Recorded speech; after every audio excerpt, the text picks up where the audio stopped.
Lots of people seem to think coronavirus is going to fundamentally change the way we live our lives, even after the pandemic has passed. I'm not so sure.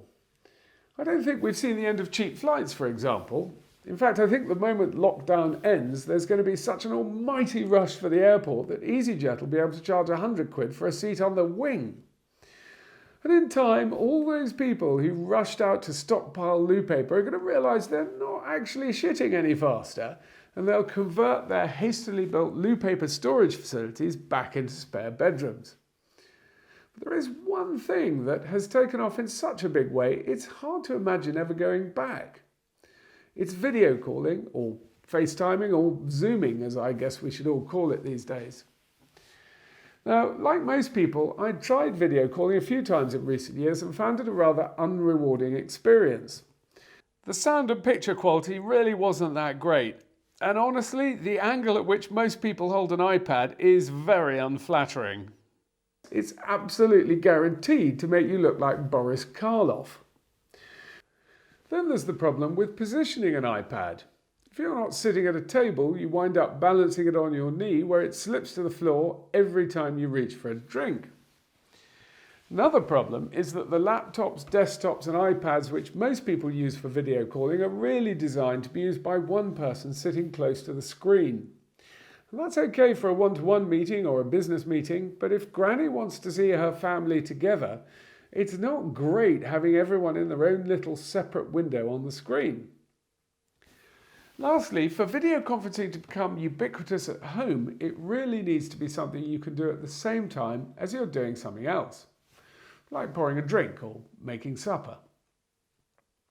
The answer to all these problems is to install a webcam in your living room or in the kitchen or any room where you've got a big TV and spend lots of time.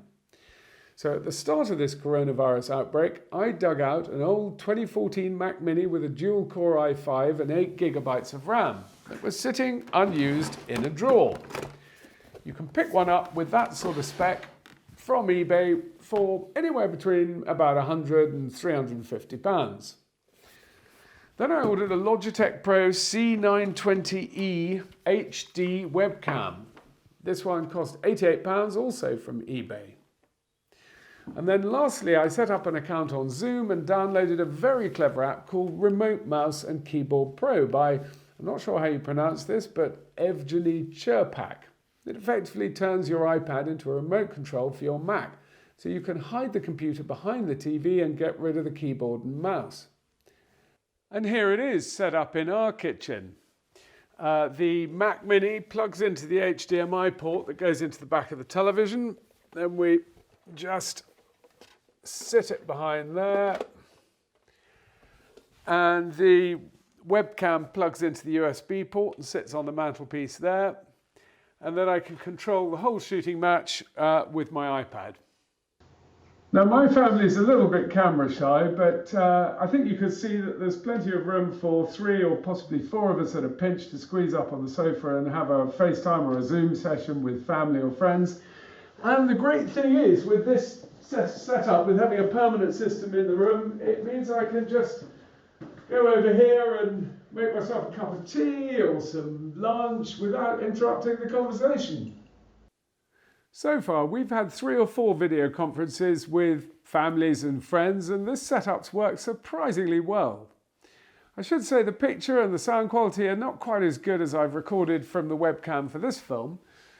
The problem is, by the time it's been sent across the internet, it does degrade a little bit depending on your broadband speed.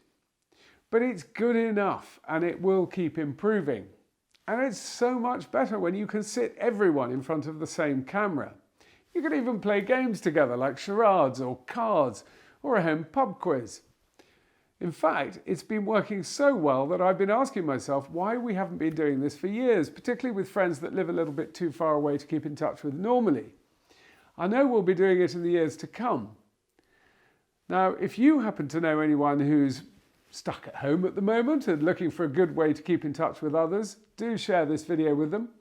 Otherwise, I've been Arlo Guthrie, and till the next time, bye-bye.